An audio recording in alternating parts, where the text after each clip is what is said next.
बिस्मिल्लाहिर्रहमानिर्रहीम। आप देख रहे हैं crime watch with Aamir Mirza. दोस्तों, मशहूर व मारूफ टिकटॉकर रजब भट्ट, उसके बहनोई, उसके कज़न और दीगर साथियों समेत 5 अफराद के खिलाफ दर्ज होने वाली एफआईआर, मुझे तो ये एफआईआर नहीं एक भोंडा मजाक सा लग रहा है, क्योंकि एफआईआर की तहरीर और उसमें लगाई गई दफ़ा जो है वो कुछ समझ में नहीं आ रही। एक एफआईआर दफ़ा 376 के तहत दर्ज की गई है, यानी कि हदूद आर्डिनेंस के तहत आयशा शराफत ने जो इल्ज़ाम लगाया ज़्यादती का। अच्छा, अब उसने एफआईआर में जो नाम है वो 5 नाम दिए गए हैं।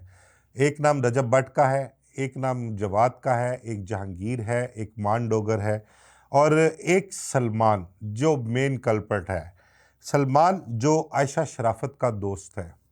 ये मैं आपके साथ ज़िक्र करता हूँ अभी डिटेल में, ये मामला सारे आयशा के और सलमान हैदर के और एफआईआर के हवाले से कि जो कुछ सोशल मीडिया पर प्रोग्राम, व्लॉग्स और पॉडकास्ट और इंटरव्यूज़ आयशा शराफत ने दिए, उनमें और उसके जो एफआईआर दर्ज कराई गई है उसमें कितना तज़ाद पाया गया है। अब जो दरख्वास्त एफआईआर की दी गई उसके मुताबिक, या जो एफआईआर दर्ज की गई है उसके मुताबिक, आयशा शराफत ने इल्ज़ाम लगाया है कि सलमान ने, जो उसका दोस्त है, और ज़रा गौर कीजिएगा इस बात पे, आयशा ने जो पहले प्रोग्राम किए, जो इल्ज़ामात लगाए, जो मुख्तलिफ यूट्यूब चैनल्स पे जाकर उसने सलमान के और अपने ताल्लुकात के हवाले से एक इकरार किया कि कुछ साल से, सवा साल या 1.5 साल से उसके ताल्लुकात थे सलमान के साथ। उसने उस सलमान के साथ अपने फ़िज़िकल रिलेशन का भी इकरार किया, और बल्कि उसकी हमशीरा भी उसके साथ उस मौके पर मौजूद थी, और उसकी मौजूदगी में उसने कहा कि मेरा सलमान के साथ बड़ा अच्छा ताल्लुक़ था। सलमान की वजह से मेरा, उसकी फ़ैमिली के लोग, जो उसके कज़न सलमान भट्ट हैं, जो मान डोगर है, दोस्त है उनका, और सलमान अपना सॉरी रजब का एक बहनोई है गालबन जवाद, और जहांगीर है दोस्त। इन सब के साथ उसके आयशा के बड़े अच्छे मरासम थे। वो सब उनको बहुत अच्छी तरह से जानते थे, बल्कि इसका आयशा का उनके घर आना जाना भी था। सलमान की फैमिली के लोग जो थे वो, और रजब भट्ट की फैमिली के लोग जो थे वो भी उसको जानते थे, आयशा को। उनके साथ बड़ी अच्छी उसकी लैक स्लैक भी थी। अब ये पिछले कई दिनों से सोशल मीडिया पर आयशा मुख्तलिफ यूट्यूबर्स को अपना इंटरव्यू भी दे रही है और सलमान पर इल्ज़ामात भी लगा रही है, और इकरार कर रही है इन सब चीज़ों का कि मेरा उसके साथ, उसकी फैमिली के साथ, रजब भट्ट के साथ, मान डोगर वगैरह इन सब के साथ मेरा एक ताल्लुक़ था।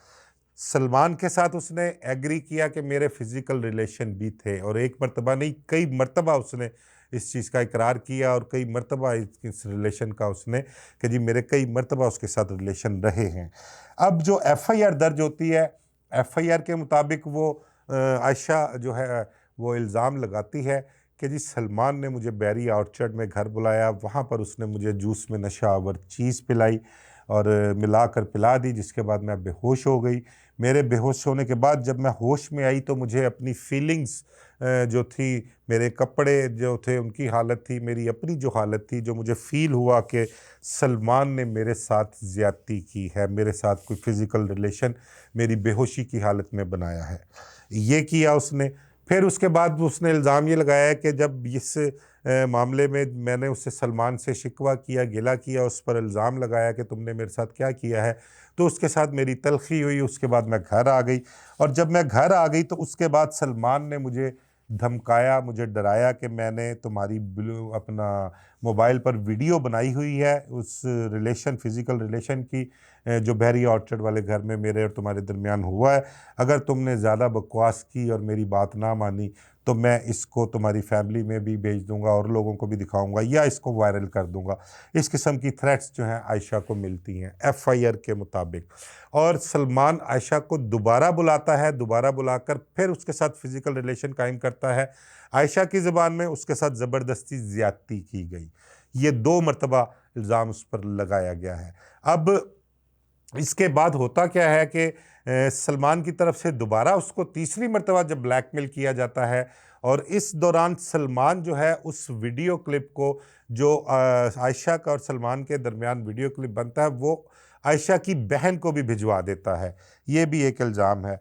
और जब उसकी बहन को पता लगता है तो तीसरी मर्तबा जब सलमान उनको बुलाता है तो वो अपनी बहन के साथ लेकर और एक फ्रेंड को साथ लेकर नवाब टाउन में जाते हैं, नवाब टाउन के घर में, जहाँ पर आयशा ने इल्ज़ाम लगाया कि वहाँ पर सलमान के अलावा रजब भट्ट, मान डोगर, जहांगीर और जवाद भी होते हैं।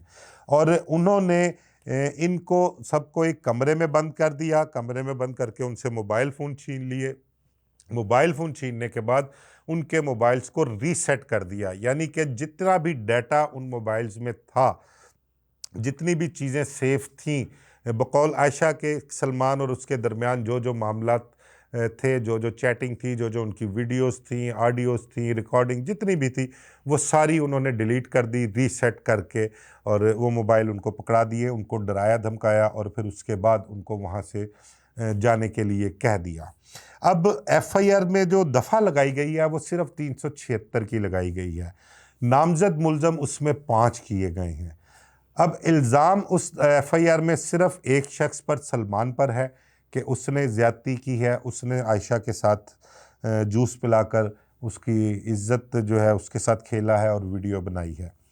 जबकि बाकी जो अरकान हैं 4 जो शरीक मुलज़म हैं सलमान के साथ,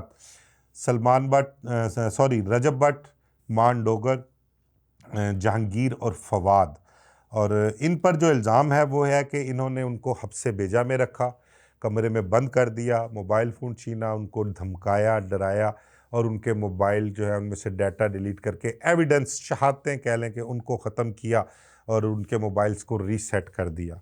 अब इनकी भी दफ़ात बनती हैं, मोबाइल छीनना, मोबाइल स्नैचिंग, इसकी भी दफ़ा 392 की भी बनती है, 394 की भी बनती है अगर 4 लोग हैं, 5 लोग हैं।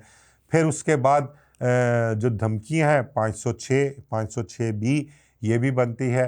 फिर उसके बाद जो अपना उनको हब्से बेजा में रखा 342 की दफ़ा ये भी लगती है, और उनको डराया धमकाया, ये बाकी दफ़ात एफआईआर में शामिल नहीं हैं।